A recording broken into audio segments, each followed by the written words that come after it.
किशन राव पाटील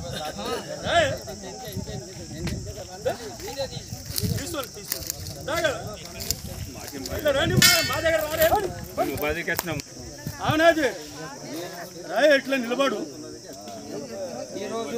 ఏమనికేం పట్టుకపోం నిలబడు ఇక్కడికి రావడానికి కారణం ఏంటంటే ఎంపీ ఎలక్షన్లు వచ్చినాయి. ఇప్పుడు ఎంపీ ఎలక్షన్ లోపల మొన్న ఇంతకుముందు మనము ఎమ్మెల్యే ఎలక్షన్ అయిపోయినాయి. ఏది కాంగ్రెస్ ప్రభుత్వము హామీలు ఇచ్చినాయి. వచ్చిన హామీకు 250 రూపాయలు ఇంటింటికి ఇస్తానని వచ్చినాయి. 2500 వచ్చినాయి. ఎవరికన్నా మనకు ఎంత ఉంటే అంత ఎకరానికి 5000 కేసీఆర్ వేసిండు. వీడు 7,500 15,000 ఇస్తాను వేసిండా? పడ్డ ఎవరికన్నా పడితే వాళ్ళకే వేద్దాం మనం, పడకపోతే కేసీఆర్కి వేయండి, పడితే కాంగ్రెస్కి వేయండి. పడ్డోళ్ళు ఒకటి బస్ ఫ్రీ పెట్టి అందరికీ ఆడోళ్ళకు ఏదో పని లేకుండా కూడా ఎక్కడో పోతుడు ఎక్కడో వస్తుడు ఆ బస్సులు కూడా కొట్లాడుకుంటారు, మీకు తెలిసిన విషయమే. అందుకే కేసీఆర్ హనుమంతుడు గుడి లేని ఊరు ఉన్నది ఎక్కడన్నా? ఏదైనా ఊరు ఉన్నదా దేశంలో? హనుమంతుడు లేని గుడి ఊరు లేదు. కేసీఆర్ పథకము లేనిది ఇల్లు లేదు. నల్లనన్న తిండి కేసీఆర్ మీకు ఏది కాన్పు అయితే కేసీఆర్ కిట్ అని ఇచ్చిండు, అమ్మ ఒడి అని ఇచ్చిండు. మళ్ళీ ఏమంటే కళ్యాణ లక్ష్మి ఇచ్చిండు.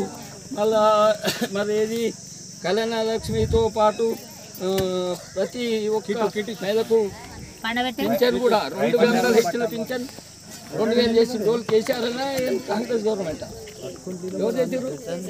కేసీఆర్. అదే 2,000 ఇచ్చారు. నిన్న 4,000 ఇస్తానని వస్తున్నాయి పింఛన్ వాళ్ళకి. 4,000 వస్తాడు, ఆయనకే ఓటేయాలి మనం. ఏదో అరిచేతిలో మనకు వైకుంఠం చూపెట్టి గెలిచిండు. ఈ ప్రభుత్వము ఎన్ని రోజులు ఉంటుందో వాళ్ళకే తెలియదు. అంతనే కాదు, చాలా కేసీఆర్ తిరుగుతుండు. కొన్ని గ్రామాలలో పొలాలు ఎండిపోయినాయి. కరెంట్ ఇన్ని రోజుల కేసీఆర్ ఉన్నప్పుడు ఎక్కడన్నా మనకు పోయిందా? ఇండ్లలో ఇప్పుడు ఉంటుంది ఆ కరెంట్. అవన్నీ మనం గ్రహించుకొని మనము తిరిగి ఈ ఎలక్షన్ మళ్ళీ ఎప్పుడు వస్తాయి తెలియదు. ఎమ్మెల్యే వాళ్ళల్లో ముఖ్యమంత్రులు నేను నువ్వు అని కొట్లాడుకుంటూ ఉంటారు. అందువలన వాళ్ళు ఎప్పుడు పోయేది తెలియదు, ఎప్పుడు తెలియదు. కాంగ్రెస్ ప్రభుత్వంలో కూడా లీడర్లు ఎక్కువ ఉంటారు. ఇప్పుడు మనలోనే చూడండి, ఇక్కడ సర్పంచ్ ఎలక్షన్లు అయితే ఎంతమంది ఉంటారు అన్నది.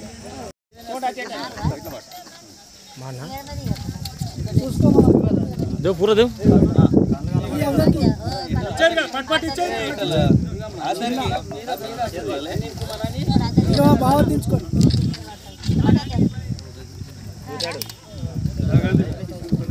అట్లా పోయి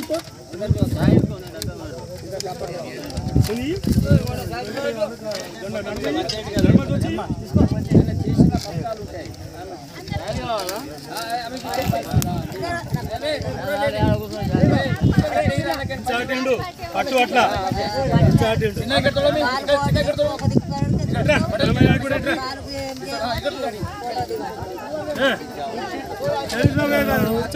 चलता सर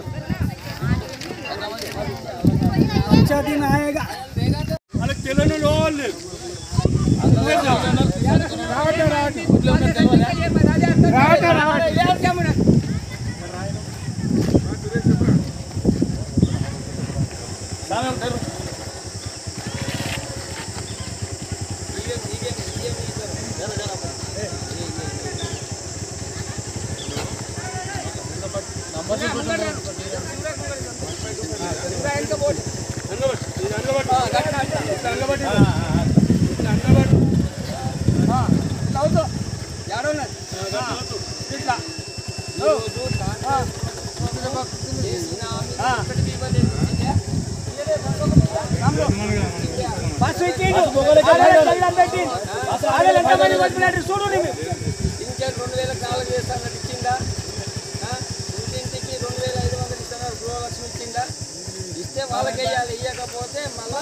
4000 పెన్షన్ ఇస్తాను ఇచ్చిండా